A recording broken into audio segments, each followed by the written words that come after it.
প্রিয় ভাইরা, গুরুত্বপূর্ণ একটা প্রশ্ন।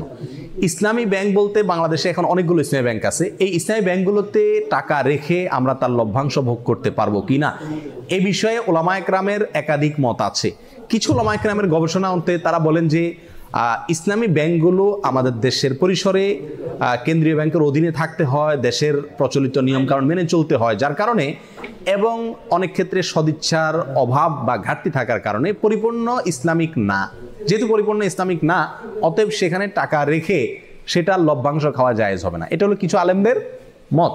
এর বিপরীতে ওলামায়ে কেরাম বলেন যেহেতু আমাদের সমস্ত ইসলামী ব্যাংকগুলোর শরিয়া বোর্ড আছে এবং সে শরিয়া বোর্ডে গ্রহণযোগ্য ওলামায়ে কেরাম বসে আছেন, তাদের দায়িত্ব হলো এটা ইসলামী পদ্ধতিতে চলছে কিনা মনিটরিং করা, পরামর্শ দেওয়া। তো সেক্ষেত্রে ওলামায়ে কেরামের এই শরিয়া বোর্ডের উপরে আস্থা রেখে তারা কি করছেন না করছেন ওই দায়িত্ব আমার না। আমি ওলামায়ে কেরামের শরিয়া বোর্ডের প্রতি আস্থা রেখে সেখান থেকে লভ্যাংশ খেতে পারি। দুইটা মত পেলাম কিনা? এই দুই মতকে সমন্বয় করে একটা তৃতীয় মত দিই আমি আপনাদের। সেটা হলো ইসলামী ব্যাংকগুলোতে টাকা জমা রাখা এক জিনিস, আর সেখানে বিভিন্ন মেয়াদে কিস্তিতে টাকা রেখে লাভ খাওয়া আরেক জিনিস। ইসলামী ব্যাংকগুলোতে টাকা রাখা শুধু জায়েজই নয়, বরং জরুরি এবং উত্তম, এবং একজন মুমিন হিসেবে আমরা বাধ্য টাকা জমা রাখা যে কোনো ইসলামী ব্যাংকে। কেন? কারণ সুদী ব্যাংকে আমি টাকা জমা রাখলে কেমন যেন তাদেরকে সুদী কারবারে কি করলাম, সহায়তা করলাম। আমার এই টাকাটা পেয়ে তারা সুদে সহায়তা করবে। ইসলামী ব্যাংকগুলো আর কিছু করুক আর না করুক, একটা কাজ তো তারা করবে, সেটা কি? আমার এই টাকাটা নিয়ে সুদ যে হারাম, এই একটা কনসেপ্ট ইসলামী ব্যাংকগুলো বাংলাদেশে বিস্তার করছে কি করে নেই। অন্য ব্যাংকগুলোতেও বলে কয়ে ঘুষ দিয়ে ঘোষণা দিয়ে কি দেয়, সুদ দেয়। আর সুদ যে হারাম, এই কনসেপ্টটা ইসলামী ব্যাংকগুলো বাংলাদেশে একরকম প্রতিষ্ঠিত করছে। বাস্তবায়ন যাই হোক, এটা জানাইছে, এলএমটা তারা প্রচার করছে। স্বীকৃতি এবং স্লোগান হলো তারা সুদমুক্ত ব্যাংকিং চায়। অতএব তাদের কাছে টাকা রাখা আর সুদী ব্যাংকে টাকা রাখা বেশ কম আছে না নেই?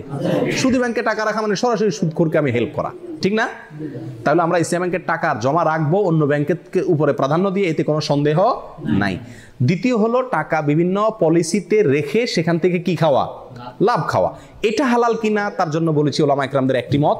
অনেকে বলেছেন যে এটা হালাল, কারণ এখানে শরিয়া বোর্ড আছে, ওনারা দেখছেন, আমার আর ভেতর দেখার দরকার নাই, বাকি দায়িত্ব তাদের, আল্লাহর কাছে তারা সব বিষয়ে তো আমি গভীরে যা দেখার দরকার নাই, জরুরি না।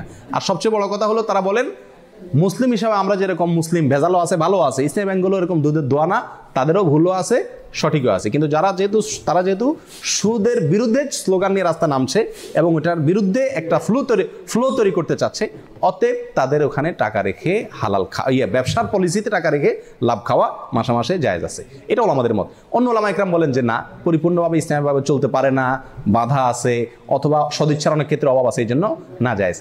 এক্ষেত্রে আমি বলবো তৃতীয় মতটি, সেটা হলো যদি আপনার বিকল্প কোনো পথ খোলা থাকে, তাহলে আপনি এই ব্যাংকে টাকা রেখে লাভ খাওয়ার চাইতে সরাসরি ব্যবসা করুন, সেটা সবচেয়ে নিরাপদ এবং ভালো, সন্দেহ থেকে দূরে থাকলেন।